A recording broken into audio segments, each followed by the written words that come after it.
un habitat, un mobil-home de 30 mètres carrés, tourné vers l'extérieur. C'est vraiment les demandes aujourd'hui du marché d'avoir des fenêtres et des portes-fenêtres qui donnent sur la terrasse. L'idée du prolongement de la vie à l'intérieur sur l'extérieur. C'est pour ça qu'on l'a équipé aussi d'une belle terrasse en bois, donc qui est du bois issu de forêts gérées durablement. Sur cette terrasse, on a souhaité aussi avoir un espace abrité pour les repas quand il fait chaud, et surtout on a intégré donc des casquettes au-dessus des deux belles baies, de façon à casser les rayons du soleil pour garder le maximum de fraîcheur dans l'habitat. Au niveau du bardage, le bardage Mélès, donc qui est issu de forêts durables et qui provient donc de France de Vosges. Il y a de l'éco-conception effectivement au travers du bois par rapport à du PVC qui pourrait provenir de pays un peu plus lointains que la France. Mais c'est tout le travail justement. Les brise-soleil vont permettre de ne pas avoir autant de chaleur à l'intérieur. Donc pas forcément besoin d'apporter une source de fraîcheur. On va expliquer comment on l'a traité à l'intérieur. De la même façon, vous ne le voyez pas ici, mais sur les fenêtres, donc on est sur des menuiseries blanches, contrairement à ce qu'on peut trouver aujourd'hui sur du standard, qui est plutôt sur des menuiseries anthracites. On a souhaité les mettre blancs justement par rapport aux rayons du soleil. Elles captent moins. C'est contre l'effet d'albédo qui retient la chaleur. Quand c'est blanc, ça relâche la chaleur. Ça relâche la chaleur. C'est pour ça aussi que le toit il est blanc. Oui. De la même façon, le toit est blanc pour relâcher la chaleur. Sur le vitrage, je parlais de faible émissivité.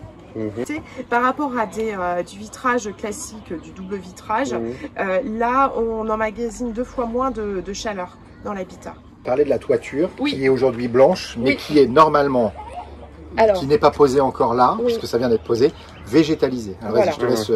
Oui, vas-y. Voilà. Donc on a la possibilité effectivement de végétaliser la toiture de façon à garder encore plus de fraîcheur dans l'habitat. C'est une mousse, hein. C'est une mousse. Vous n'allez pas retrouver des tournesols, c'est avec une mousse assez fine. Petite question puisqu'on parle du toit. Oui. Pas de panneaux solaires? Alors, possibilité d'avoir des panneaux solaires effectivement en option, et on va parler tout à l'heure du chauffe-eau. On pourra aussi raccorder les panneaux solaires au chauffe-eau. Et après, oui, on réfléchit plus à être autre. Enfin, on ne l'a pas fait encore, mais voilà, sur le site, avec des projets justement pour mettre des panneaux solaires pour équiper l'ensemble du site, plutôt qu'à l'hébergement. Parce que l'hébergement, en effet, bon, tu vas peut-être parler justement de la durée de vie et tout ça, mais voilà, plutôt équipé sur du long terme, à un endroit, voilà, on pense à nos aires de jeu, notamment couvrir nos aires de jeu avec des panneaux solaires pour bénéficier justement de ces panneaux-là et apporter aussi un confort à nos clients avec des aires de jeu couvertes. Ouvert, vous sentez la différence par rapport à la température de l'extérieur. Alors, si on parle de la structure, donc on a isolé, on a très bien isolé ce mobil-home, à la fois pour l'été ou pour l'hiver. Au niveau du toit, on l'a isolé avec 200 mm de métis, qui est du coton recyclé. On a eu une belle action sur le toit parce que la chaleur ou les pertes de chaleur, c'est essentiellement par le toit. On a travaillé aussi l'isolation des murs avec le même type d'isolant, donc le coton recyclé. Et on a apposé en plus sur cet habitat une surisolation. Un peu le principe qu'on peut retrouver dans une maison où on vient réisoler par l'extérieur. Et là, on a surisolé avec du carton. Du carton qui est fabriqué dans des établissements avec des handicapés. Le carton est recyclable jusqu'à 9 fois. Il est collé avec de la colle d'amidon, de maïs. Plancher, pareil, petit peu de carton. Alors, un petit peu de carton, vous verrez sur les photos. On parle de 80 mm, hein, donc c'est des feuilles de carton où il y a justement l'air qui circule aussi pour gagner en efficacité. Quand vous êtes rentré, vous vous êtes rendu compte qu'il faisait frais par rapport à l'extérieur. Pour autant, il n'y a pas de climatisation dans cet hébergement. C'est un parti pris, c'est un choix, parce qu'on a décidé de traiter différemment justement la fraîcheur en s'inspirant des puits canadiens qui viennent prendre la fraîcheur au niveau du sol. C'est pour ça que vous voyez donc des grilles de ventilation sur le caisson du salon, ainsi qu'au niveau des têtes de lit dans les chambres enfants. Donc on a toute la fraîcheur qui arrive par ces grilles de ventilation, et il y a un système avec les ventilateurs qui permettent de rafraîchir, et un système de VMC pour renouveler l'air. Donc les parois, donc contrairement à l'OSB, voilà, oui, les cloisons, le plafond, contrairement à l'OSB qui utilise beaucoup de colle, là on est sur un produit donc avec des fibres de bois recyclées et avec de la colle sans formaldéhyde. Tout ce qu'on a essayé de prendre dans tous les composants n'ont pas d'émissions de COV pour créer un environnement sain. Sur le canapé, on est également sur uniquement de la mousse recyclée, ainsi que sur les dossiers. Sur le sol, on est sur du PVC recyclé et recyclable, bien sûr. Donc il y a un peu de carton et un peu de PVC. Oui. D'accord. Au niveau du sol, je parle du sol. Aussi. Oui, alors le carton, c'était l'isolation. Exactement. Et c'est du lino sans COV. Exactement, aussi. Toujours. Et qui a eu le label au niveau, il y a des labels au niveau de la qualité de l'air, bon, avec ça va de D à A+, et on a le label A+, pour l'environnement sain. Voilà. Sur tous les composants qu'on a pris, c'est pareil, sans formaldéhyde. On a aussi travaillé sur des composants résistants, parce que le but c'est aussi d'avoir un hébergement qui dure, qui ne nécessite pas peu d'entretien. Tous les éléments qui composent cet habitat aussi étaient pensés en réparabilité, c'est-à-dire que chaque pièce, contrairement à ce qu'on peut voir, n'est pas collée, est clipsée de façon à ce que si lors de l'usage, pour une raison XY, il y a un élément à changer, on n'a pas l'intégralité, par exemple des meubles de la cuisine à changer. Si on a besoin de changer juste cette joue-là, on peut changer juste cette joue-là. D'ailleurs, ça appuie un point qui est majeur dans la construction, c'est la durée de vie. Voilà. Ça allonge la durée de vie de l'hébergement, voilà. Ce qui est pas neutre dans l'usage, ce qu'on disait tout à l'heure, hein, c'est un des leviers. Parce que c'est vrai que nous, en tant qu'exploitants, ce qu'on voit quand même aujourd'hui dans l'hôtel de plein air, c'est voilà, les clients veulent des produits de qualité, récents, et on voit beaucoup voilà, de changements de mobil-home tous les 5-6 ans, j'ai envie de dire, dans certains groupes. Là, l'idée est vraiment voilà, d'aller sur de la rénovation. Et on a parlé du transport et tout ça. Dès qu'on change un mobil-home, faut l'enlever, il remonte sur un camion, il faut le ramener. Donc l'idée, voilà, c'est vraiment qu'on soit sur de la durabilité très importante. Et même dans le choix de nos autres mobil-homes qu'on a fait aujourd'hui, nous on est parti plutôt sur des hébergements haut de gamme pour qu'ils aient voilà, un cycle de vie déjà très long. Et qu'on puisse les recycler et pas les déplacer, quoi. En termes de chiffres.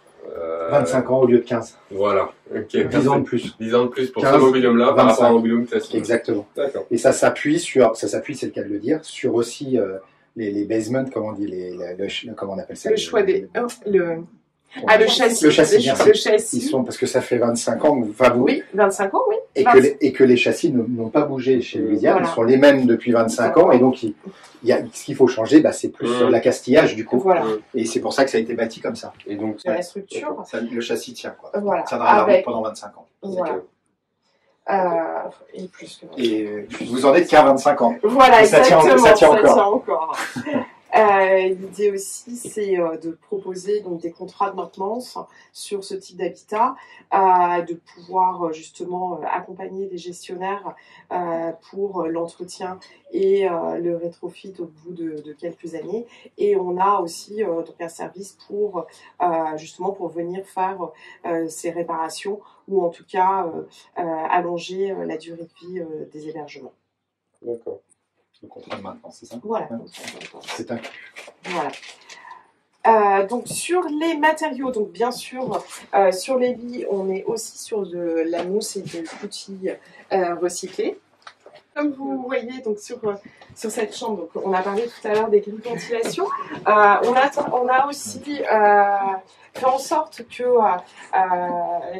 les personnes puissent laisser ouvertes les fenêtres pour voilà, créer un petit courant d'air. C'est pour ça que vous verrez, donc on a équipé les fenêtres de la chambre enfant et aussi de la chambre parent de moustiquaires, ce qui permet voilà, de garder toujours de l'air et sans avoir les inconvénients des petites bébêtes.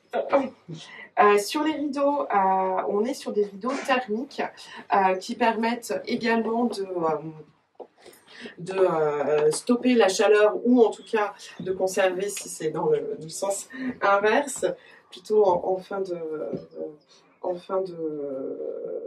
saison. Voilà. Le petit côté ludique pour les enfants qui puissent ranger leurs livres. Voilà. On peut laisser ouvert et avec ce système, ça bloque le passage de tous les moustiques. La chambre parent, donc on l'a travaillé aussi, donc à avoir bien sûr un espace rangement, ce qui est tout à fait demandé dans ce type d'habitat, mais aussi donc on a créé une coiffeuse qui peut servir aussi de bureau avec une option de table allongée. Ça c'est pour les nouveaux usages. Malheureusement, certaines personnes travaillent un peu pendant les vacances, donc ils ont besoin d'avoir un espace pour pouvoir travailler. Donc toujours on retrouve le ventilateur, les grilles de ventilation. Alors pour le principe, vous voyez que les têtes de lit ont été décalées, c'est parce que le puits d'air qui arrive du sol arrive derrière la tête de lit et ressort au niveau de ces grilles qu'on peut laisser ouvertes ou fermer. Voilà, la salle de bain. Donc sur la salle de bain, bien sûr tous les mitigeurs, on a des limitateurs au niveau de tous les mitigeurs. C'est un pommeau donc Hydrao qui permet donc de voir sa consommation d'eau au travers du changement de la couleur. Le pommeau donc délivre 6,6 litres par minute et est équipé d'un réducteur de pression. Voilà. Et donc il change de couleur. Il change de couleur. D'accord. En tant que quand il y a de la surconsommation, quoi. Ça change toutes les minutes. D'accord. D'accord. Donc quand on est dans le rouge. Moins de 5 minutes une douche. D'accord. Plus de 5 minutes, on est dans le rouge. On est dans le rouge, exactement. Consommation en électricité de 75%. Donc le chauffe-eau va puiser les calories de l'air à l'extérieur et permet voilà, de chauffer l'eau en réduisant les consommations. Qui permet donc bien sûr de se laver les mains et la chasse d'eau est alimentée justement avec l'eau qu'on utilise pour se laver les mains, ce qui permet de réduire la consommation.